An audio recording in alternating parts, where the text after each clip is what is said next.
Hai guys, selamat datang kembali di Republik Rupiah. Seperti yang sudah kami bagikan di video sebelumnya, untuk merayakan 100.000 subscribers Republik Rupiah, token Glory Chainlord siap untuk diperebutkan. 1.000 orang yang berhasil menyelesaikan langkah-langkah berikut dalam giveaway kami akan mendapatkan airdrop token ini gratis. Beberapa di antaranya termasuk subscribe ke channel YouTube Republik Rupiah dan YouTube Chainlords, gabung ke server Discord kami, follow kami di Twitter, dan juga ada banyak langkah-langkah lain yang bisa kalian dapatkan untuk mengumpulkan entry. Semua platform ini nantinya juga akan bermanfaat bagi kalian untuk tahu hal-hal yang sedang terjadi di alam kripto. Tunggu apa lagi guys? Link giveaway ada di deskripsi di bawah video ini. Kalian langsung klik itu dan kumpulkan entry kalian sebanyak-banyaknya untuk memenangkan giveaway token Glory ini. Pemegang token Glory akan langsung mendapatkan exposure terhadap dunia gaming, NFT, metaverse, dan berhak atas semua treasury yang berisi aset-aset berharga lainnya.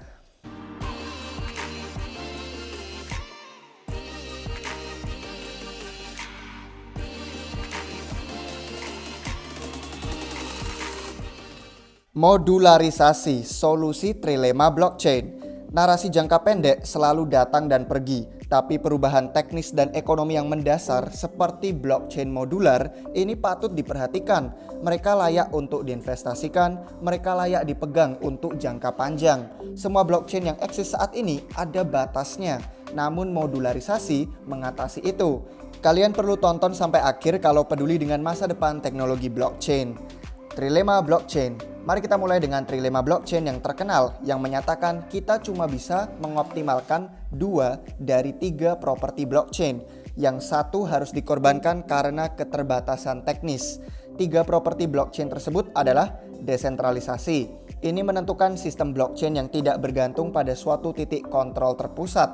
Ada berapa banyak node dan validatornya, di mana saja pusat-pusat kekuasaannya. Yang kedua, skalabilitas. Ini kemampuan blockchain untuk menangani jumlah transaksi yang semakin meningkat, berapa hasil produksi atau throughputnya, dan berapa transaksi per detiknya. Itu beberapa pertanyaan contoh. Lalu berikutnya, keamanan. Kemampuan blockchain untuk beroperasi seperti yang diharapkan, mempertahankan diri dari pertasan dan masalah tak terduga lain. Jadi pertanyaannya, seberapa sulitkah jaringan ini diserang? Nah, dalam kasus Ethereum, mereka mengoptimalkan desentralisasi dan keamanan terlebih dahulu, sambil mengerjakan skalabilitas sebagai prioritas yang lebih rendah. Sepanjang tahun 2020 sampai 2021, kita menyaksikan jaringan utama Ethereum yang menjadi semakin padat melalui pertumbuhan DeFi dan NFT. Ini telah menarik permintaan yang belum pernah terjadi sebelumnya untuk ruang blok di blockchain Ethereum. Kenapa ruang blok tidak ditambah aja biar cepat dan murah? Ya, kita tidak bisa begitu aja mengubah jumlah transaksi yang dapat dimuat dalam satu blok. Kenapa? Karena kalau sembarang mengubah parameter teknis, itu akan membawa 2 dampak negatif. Yang pertama, node komputer lebih sulit dioperasikan karena persyaratan perangkat keras akan melonjak tinggi, akhirnya menurunkan desentralisasi.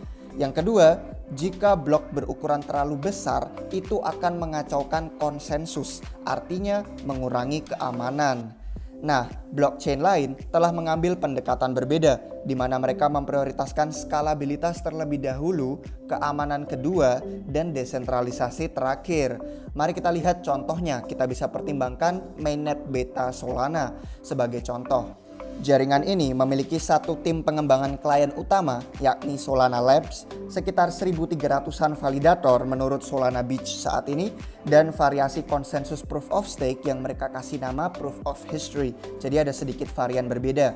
Solana telah mengambil jalur khusus memang untuk peningkatan skalabilitas terlebih dahulu. Pendekatan ini membuat jaringan kurang desentral karena validator dipaksa untuk terus membeli perangkat keras yang berkinerja lebih baik untuk bisa terus mengikuti permintaan komputasi yang berat. Ada kekhawatiran tentang laju pertumbuhan daya komputasi yang melambat saat kita mencapai batas yang dapat dimuat dalam chip komputer karena ada yang namanya quantum tunneling. Ini tidak perlu kita bahas hari ini, tapi intinya pada titik tertentu nanti kita akan butuh paradigma komputasi baru atau malah harus ada terobosan besar dalam teknologi untuk bisa membuat pendekatan Solana ini berkelanjutan. Nah, maka dari itu saya percaya kita perlu melihat alternatif jangka panjang yang lebih baik sebagai solusi dari trilema blockchain. Perkenalkanlah blockchain monolitik versus blockchain modular. Mungkin kalian bingung, kenapa kita cuma bisa pilih 2 dari 3 properti blockchain? Kenapa blockchain tidak bisa mencapai desentralisasi, keamanan, dan skalabilitas yang memadai dalam sekali jalan? Karena blockchain saat ini bersifat monolitik. Mereka berusaha mencapai semua 3 tujuan tersebut di satu chain yang tunggal. Mustahil kecuali kita melakukan modularisasi lapisan tersebut. Dengan begitu, batasan trilema blockchain ternyata menghilang. Nah, apa itu modularisasi? Sebagai analoginya begini, bayangkan sebuah divisi kerja. Prinsip ekonomi ini membagi tugas yang kompleks menjadi bagian yang lebih kecil-kecil yang bisa dikerjakan sesuai keahlian spesial si masing-masing orang. Setiap pekerja tidak harus ahli dalam mengerjakan segala hal. Akibatnya, secara bersama-sama mereka bisa memproduksi jauh lebih banyak hasil daripada kalau kita punya jumlah pekerja yang sama, tapi masing-masing bekerja secara egois tanpa kerjasama tim. Jadi, seperti apa bentuk blockchain yang modular itu dan gimana cara kerjanya? Nah, sebelum kita membahas itu, mari kita perlu memahami 3 lapisan blockchain yang membentuk 3 properti yang tadi kita sebutkan di atas. 3 lapisan blockchain. Jadi yang desentralisasi, skalabilitas, dan keamanan itu kan 3 properti blockchain. Nah, mereka itu sifat-sifat yang dapat dikandung oleh sebuah blockchain, tapi ada 3 lapisan dasar yang memungkinkan properti tersebut. Blockchain modular itu membagi 3 lapisan ini menjadi bagian-bagian yang terpisah dan mengoptimalkannya masing-masing. Apa aja mereka? Yang pertama ada ketersediaan data, atau bahasa Inggrisnya itu data availability. Jadi kalau kita sering singkatnya itu DA.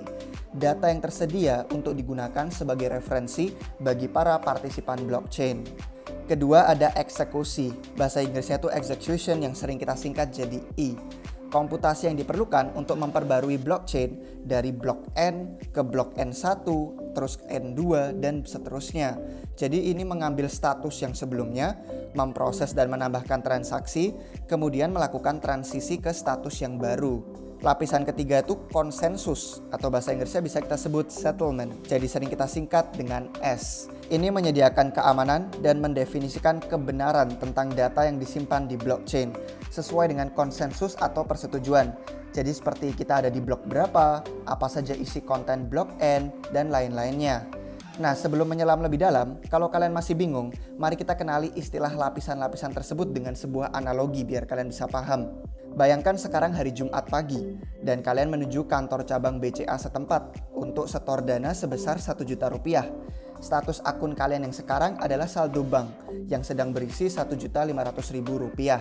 Semua transaksi kalian sejak pembuatan akun bank hingga hari ini terkandung dalam lapisan ketersediaan data, atau tadi singkatannya bahasa Inggris itu DA, yakni basis data yang terpusat yang ditampung oleh BCA itu sendiri. Nah, saat teller bank memproses dana kalian, BCA itu menjalankan transisi status terhadap DA tersebut untuk memperbarui saldo akun kalian menjadi 2.500.000. Inilah yang dinamakan eksekusi, atau yang tadi kita singkat menjadi E.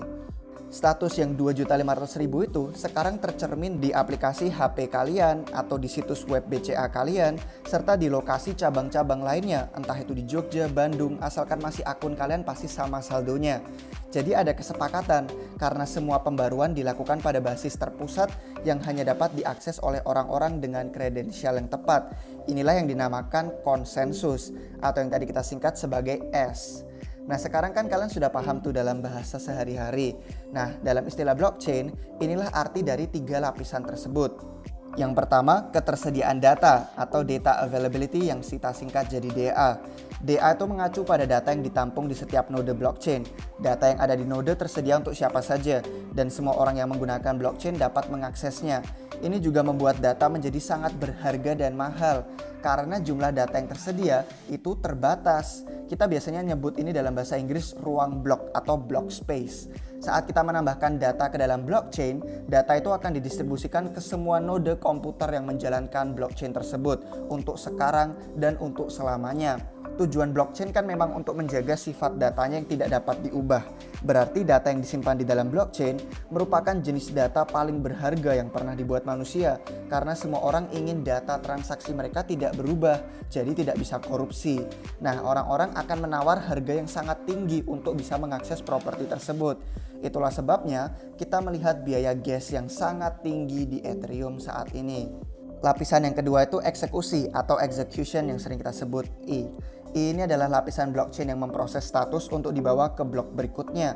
Setiap blok membawa beberapa status tertentu, mewakili perubahan data dari blok yang sebelumnya, seperti saldo akun, kode kontrak, dan lain-lain. Validator kemudian mengambil banyak transaksi dari mempool dan memperbarui status sesuai dengan transaksi yang sudah ditarik dari mempool tersebut. Kalau belum tahu, mempool itu kalian anggap aja seperti ruang tunggu transaksi. Bayangkan aja seperti jumlah orang yang ngantri di bank. Nah, transaksi dijalankan ketika validator melakukan komputasi status tersebut untuk membuat blok yang berikutnya, menggunakan transaksi dari mempool yang dipilih berdasarkan input bersama sesuai dengan mekanisme konsensusnya. Jadi lapisan yang terakhir ini, konsensus atau settlement yang kita sering singkat jadi S. Konsensus mendefinisikan kebenaran tentang data yang disimpan di blockchain.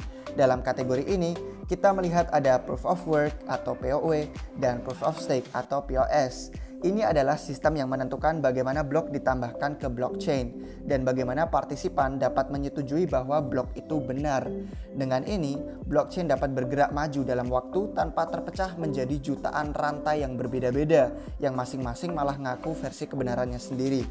Nah, sekarang setelah kalian paham tiga lapisan ini, D, A, E, dan S, yang memberikan tiga properti blockchain, desentralisasi, skalabilitas, dan keamanan, mari kita rekap perbedaan antara blockchain yang bersifat monolitik dan blockchain yang bersifat modular.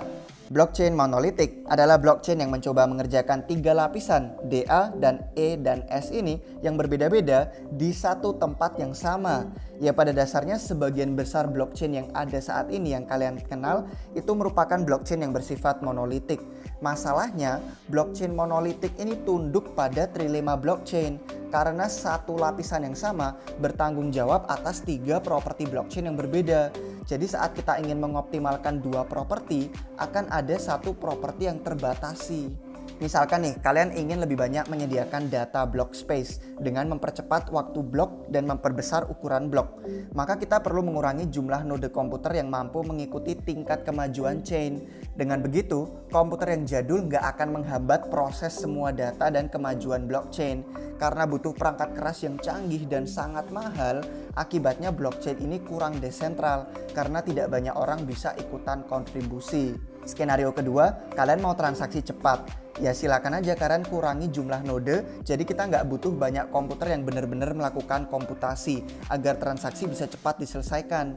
Dengan begitu, kita cuma bisa mempercayai jumlah node yang terbatas, bahwa mereka itu memang kita harus percaya tidak akan berbohong. Mereka akan melakukan komputasi yang jujur ke jaringan. Karena harus bergantung pada kepercayaan orang terpusat tersebut, akibatnya blockchain ini kurang aman, bisa dikorupsi kapan aja. Skenario ketiga, ingin mengoptimalkan keamanan dan desentralisasi kayak Ethereum. Ya kita akhirnya perlu mengurangi jumlah ruang blok dan mengurangi persyaratan perangkat keras node komputer. Jadi semua orang dapat menjadi partisipan dalam jaringan. Nah, tapi ya kalian harus bersabar karena transaksi akan membutuhkan waktu lebih lama untuk diselesaikan. Akibatnya, blockchain ini menghadapi isu skalabilitas. Blockchain monolitik telah berhasil membawa industri kita sejauh ini, tapi dengan tingkat adopsi dan permintaan yang meningkat signifikan, mereka kewalahan mengatasi batasan-batasan teknis. Era blockchain yang monolitik akan segera berakhir, era blockchain yang modular sedang dibangun di depan mata kita. Jadi blockchain yang modular itu mengambil tiga lapisan yang saat ini dijadikan satu oleh blockchain monolitik untuk dibagi-bagi berdasarkan keahlian masing-masing. Sama seperti pembagian divisi kerja tadi, blockchain yang modular memisahkan setiap lapisan sesuai keahlian mereka. Pemisahan inilah yang kita maksud dari tadi dengan kata modularisasi. Dengan melakukan modularisasi, kita dapat mengoptimalkan masing-masing properti dan menghasilkan produk yang jauh lebih baik. Menariknya juga, proyek yang bersifat modular tidak tunduk pada trilema blockchain. Justru karena proses modularisasi, blockchain tersebut malah dapat memaksimalkan desentralisasi, keamanan, dan skalabilitas secara bersamaan. Jadi pertanyaan besarnya sekarang, proyek blockchain mana aja yang sedang berusaha untuk membangun suatu lapisan modular? Nantikan video kami yang berikutnya di part yang kedua, membahas tentang blockchain monolitik dan modular. Nanti kita akan berkenalan dengan istilah-istilah yang berkaitan erat dengan produk modular seperti L2, sharding, rollups, ZK, Verkle trees, optimistic, plasma, off-chain, volition, validium, snark, stark, dan banyak lagi lainnya. Jadi nanti kita akan bersambung ke video yang berikutnya. Gimana guys? Jika kalian suka video ini silahkan like dan subscribe biar nggak ketinggalan video terbaru dari kami. Terima kasih sudah menonton sampai akhir. Sampai jumpa kalian semua lagi di waktu yang berikutnya. Cheers!